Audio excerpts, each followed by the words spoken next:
shock sekali karena saya lihat apa yang didakwakan itu dan apa yang disampaikan itu tentu perlu dipertimbangkan untuk karena tidak sesuai dengan persidangan yang ada. Namun saya tetap menghormati, menghargai, dan saya lagi minta waktu untuk menghargai.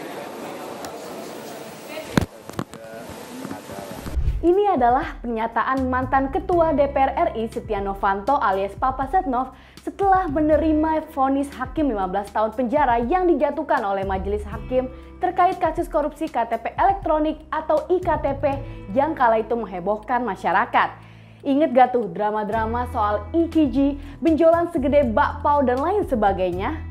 Kasus Setnov ini menjadi gambaran besar masalah yang ada di hulu sistem tata kelola data kependudukan di Indonesia. Persoalan ini kemudian melahirkan banyak masalah turunan dalam konteks tata kelola data masyarakat. Mulai dari data bantuan sosial yang tumpang tindih, data pemilih tetap atau DPT yang bermasalah dalam pemilu, hingga persoalan keamanan serta kerahasiaan data masyarakat. Apalagi dengan populasi yang besar, Indonesia telah lama dikenal sebagai salah satu negara di kawasan ASEAN yang mempunyai kekuatan ekonomi kompetitif sehingga akan masuk dalam arus digitalisasi di hampir segala bidang. Dengan demikian, persoalan data ini akan menjadi kunci utamanya. Namun, persoalan keamanan data yang makin sering terjadi tidak heran memberikan signifikansi dalam persoalan politik, terutama menuju pemilu 2024. Narasi kecurangan pemilu dengan memanfaatkan data masyarakat misalnya akan menjadi salah satu persoalan yang bisa terjadi di waktu pesta demokrasi tersebut berlangsung. Lalu, seperti apa efek pengelolaan data kependudukan ini terhadap pemilu dan apa solusi yang kira-kira bisa diambil? Sebelum mulai, jangan lupa subscribe dulu ya. Kalian juga bisa mendaftar jadi member Pinter Politik dan dapatkan konten-konten eksklusif dengan klik tombol join di bawah ini ya. Dan buat yang berminat untuk membeli e-book Pinter Politik, jangan lupa kunjungi toko Pinter Publishing di Tokopedia, Bukalapak, Shopee, dan semua toko online lain kesayangan kalian.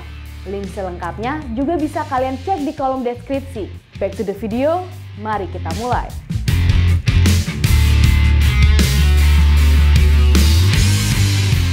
Tata kelola data kependudukan adalah kunci dari banyak hal. Menurut Dr. Wim Tangkilisan, dalam disertasinya Jaminan Kepastian Hukum atas Keamanan Penyimpanan Data KTP Elektronik pada Cloud Storage dan Ancaman Penyalahgunaannya dalam Konstelasi Pemilu di Indonesia, KTP Elektronik atau KTPL yang diluncurkan Kementerian Dalam Negeri pada Februari 2011 merupakan hasil terapan implementasi e-government. KTPL ini penting untuk mengembangkan database kependudukan secara nasional dan memberikan identitas kepada masyarakat dengan menggunakan sistem biometrik.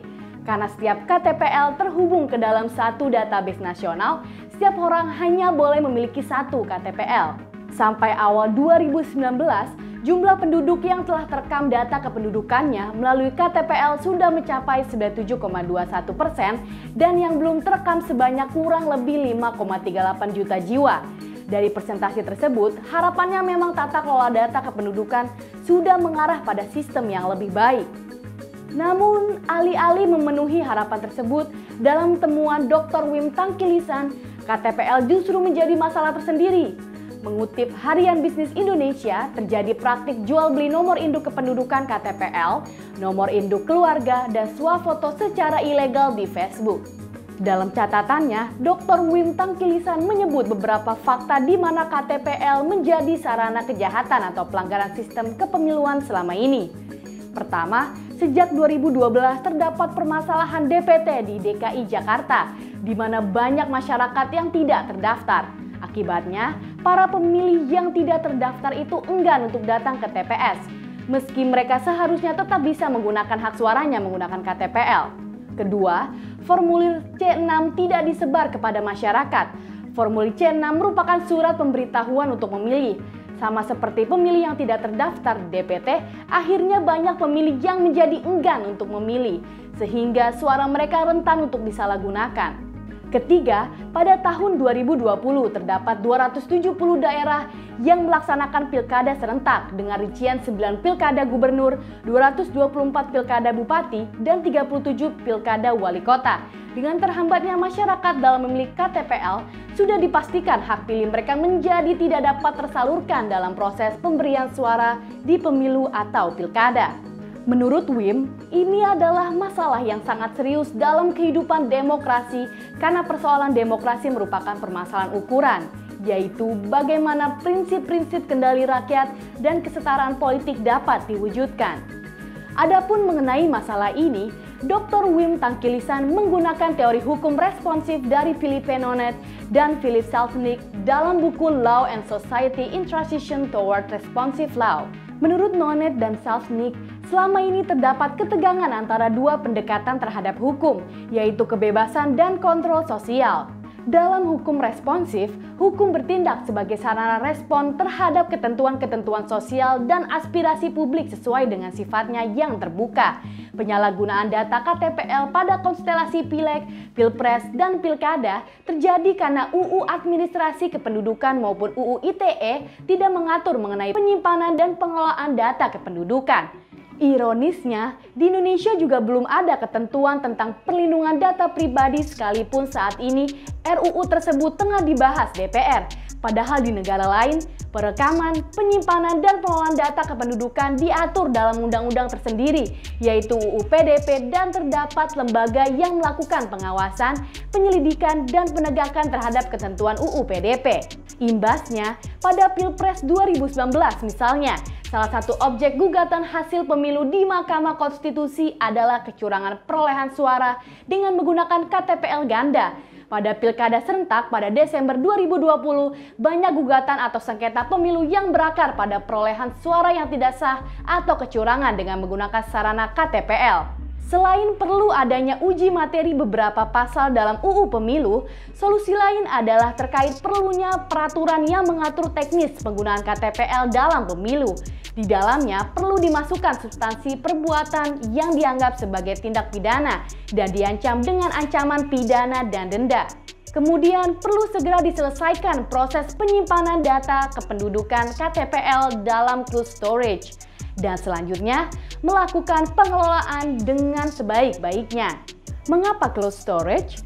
Well, teknologi yang satu ini dipercaya jauh lebih aman dibandingkan metode penyimpanan data konvensional karena memanfaatkan data yang terenkripsi. Hal ini membuatnya akan sulit diakses oleh pihak-pihak yang tidak bertanggung jawab. Terkait cold storage ini juga memang perlu dirumuskan kebijakan tersendiri agar benar-benar ada jaminan keamanan bagi data masyarakat. Akhirnya, jika hal tersebut dilakukan, besar harapan potensi narasi kecurangan pemilu bisa dihindari di Pilpres 2024. Pesta demokrasi yang benar-benar jujur dan adil bisa terwujud, serta bayang-bayang kasus Setia Novanto tak lagi menghantui sistem tata kelola data kependudukan di negara ini. Nah, lalu bagaimana menurut kalian? Apa usulan kalian soal pembaharuan sistem data kependudukan di Indonesia? Berikan pendapatmu. Terima kasih telah menyaksikan video ini. Jangan lupa untuk patuhi protokol kesehatan dan pakai masker kalau keluar rumah. Jika kalian punya saran atau masukan, bisa tinggalkan di kolom komentar.